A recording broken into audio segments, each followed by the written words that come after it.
Hi guys! Welcome back to my YouTube channel. This is me again, Eva. And for today's video, a short video guys, ipapakita ko sa inyo kung paano ko niluluto yung shirataki rice. Ano ba yung shirataki rice? Ito ba yung bigas na pampapayat at pampalus ng timbang. So, kaunti na lang yung naiwan guys kasi tag 2 kilos lang yung binibili ko per month. And this is my third purchase. Binibili ko siya sa Shopee. Yung 2 kilograms ko na binibili nito guys ay umaabot na siya ng 1 buwan sa akin. Kasi nga, ang niluluto ko ay isang ganito lang yung maliit na bowl. Ayan, tapos sinahati ko lang siya lunch at saka dinner. Kung hindi naman ako nagla-lunch guys, ng rice, ay kinakain ko sa gabi yung whole na ganito, 1 cup.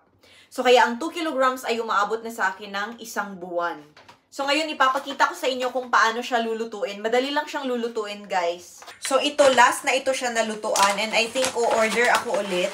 Kaya pinakita ko na sa inyo para ma-upload ko na siya. So, ito lang yung niluluto ko, guys. Maliit lang na bowl. Tapos, ayan, ilalagay ko siya dito. Then, based sa instruction, lagyan siya ng mainit na tubig. So, pwede yung bagong pakulo na water. Okay din yung hindi.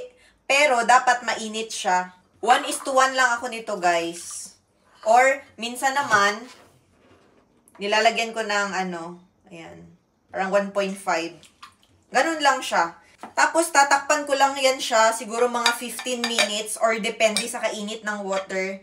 Kasi kapag mainit talaga yung water, bagong boil yung water, guys, ang mangyayari, mga 15 minutes, okay na talaga siya. Pero kapag hindi, bago yung mainit ko na water, ay pinapaabot ko siya ng mga 20 minutes. Depende siya. Meron talaga kaming thermos, guys, kasi anytime po, makapagkuha ako ng mainit na water. Wala kasi kaming water dispenser kasi masyadong nang masikip dito sa aming bahay. Tapos meron namang malamig na tubig sa ref. Tapos pwede naman akong kumuha ng mainit na tubig dito. So habang hinihintay natin siya na maluto, guys, ano ba yung ma-observe ko sa paggamit ko na mga mga ilang kilo na ba ha? 2, 4, 6, mga 6 kilos na yung, pang 6 kilos na ito guys. Pero paputol-putol yung paggamit ko. Actually, naka-help talaga siya sa akin. Kasi, hindi kasi talaga ako makapag-zero rice. So, ginagamit ko siya like, half ng cup sa lunch at saka half din sa gabi. Or kahit 1 cup sa lunch at 1 cup sa gabi. So, ang nangyari, ang na-observe ko, kahit hindi na ako consistent makapag-workout or makapag-strict talaga sa low-carb na diet, ay makaka-help talaga siya na hindi masyadong tumaas yung aking timbang. Kasi dati 58 kg ako, tapos nagda-diet, nag-exercise, hanggang sa may mga times talaga na na mabisi, tapos hindi na ako consistent makapag-exercise ng 5 times a week, siguro mga twice or thrice na lang, tapos nakakain ng mga high carbs, ganyan, hindi na masyadong nakaka-strict diet na mag-low carb. So, naka-help siya sa akin na hindi ako masyadong lumampas sa 50 kg. Ang per kilo nito ay nasa 300 plus, 317 yata per kilo ang bili ko. Tapos, free shipping na siya. Itong brand na nabili ko, guys, ay Mr. Squirrel. Pero yung maganda daw ay yung konjac. Konjac na shirataki. Yung first purchase ko, yun. Tapos, yung pangalawa at saka yung third. Dito ko na nabantayan sa third na hindi pala konjac tong nabili ko. Pero same seller lang sa Shopee. So, bibili pa rin ako ulit. Pero sa ngayon, hindi na ako masyadong nagluluto nito, guys. Kasi nga, lahat ng rice namin dito sa bahay, nag-maintain na kami ng black rice ng aking husband. Black or brown rice, ganyan. Tapos, in moderation pa rin yung pagkain ko.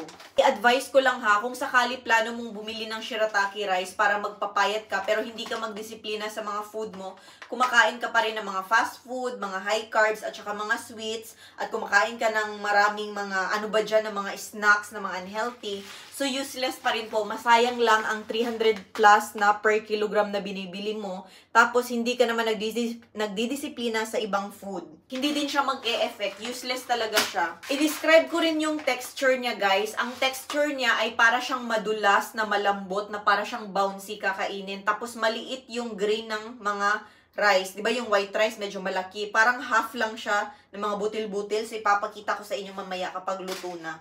Ganun lang ka-simple. Minsan, kapag masyadong mainit yung water, bagong boil siya, kapag 1 cup yung aking rice is 1.5 yung water.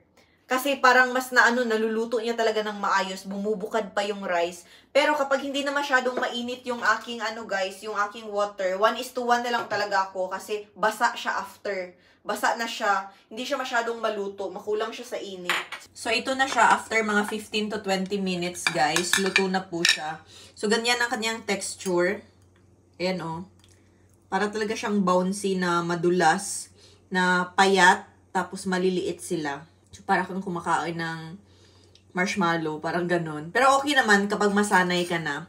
Mas masarap talaga yung ordinary na white rice kasi mas starchy yun. Ito kasi, more on water talaga ito siya and fiber.